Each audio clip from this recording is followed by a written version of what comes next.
دکھ کی سے خبر شامل کرتے ہیں ہمارے ڈسٹرکٹ رپورٹر ایم ایس راوی کی رپورٹ کے مطابق ڈی سی ضلع دکی صاحبزادہ نجیب اللہ کی زیر صدارت ڈی سی ضلع دکی آفس میں لیویز دربار لگانے کا انعقاد کیا گیا۔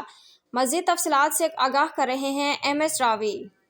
ارے یار ہم نے قدم قدم تجھے یادگار بنا دیا۔ ڈی سی ضلع دکی صاحبزادہ نجیب اللہ کی زیر صدارت ڈی سی آفس ضلع دکی میں لیویز دربار کا انعقاد کیا گیا، جس میں اللہ سرکاری افسران کے ساتھ ساتھ لیویز فورس کی بھی بھرپور شرکت۔ لیویز فورس کو درپیش مسائل کا مکمل جائزہ لیا گیا۔ لیویز فورس کے نوجوانوں سے خطاب کرتے ہوئے ڈی سی ضلع دکی صاحبزادہ نجیب اللہ نے کہا، لیویز فورس ایک ٹبر کی مانند ہے۔ ڈی سی گھر کی سربراہ کی حیثیت رکھتے ہیں، اس لیے ہمارے دروازے جاہز کام کے لیے ہمیشہ ایک عام صفائی کے لیے بھی کھلے رہیں گے، لیکن قوم پرستی کی آڑ میں کوئی نہ ملنے آئے، کیونکہ ایک مسلمان اور پختون ہونے کے ناطے ہمیں ہر اس کام سے دور رہنا ہوگا جس میں کسی کی جذبات کو ٹھیس پہنچے۔ انہوں نے لیویز کی کارکردگی کو سراہتے ہوئے کہا کہ لیویز کی تاریخ بہت پرانی ہے، لیکن شاید لیویز اپنی تاریخ برقرار نہ رکھ پائے، کیونکہ آنے والا وقت لیویز فورس کو ختم کرنے پر تلا ہوا ہے، پھر شاید آپ اپنی ڈیوٹی اپنے گھر میں سر انجام دینے کے لیے ترس جائیں گے۔ انہوں نے کہا، اس عظیم دھرتی پر جب بھی کوئی زمینی یا آسمانی آفت اتری ہے تو لیویز اہلکاروں نے ہر مقام پر اپنی حصے کا دیا خوب جلایا ہے۔ انہوں نے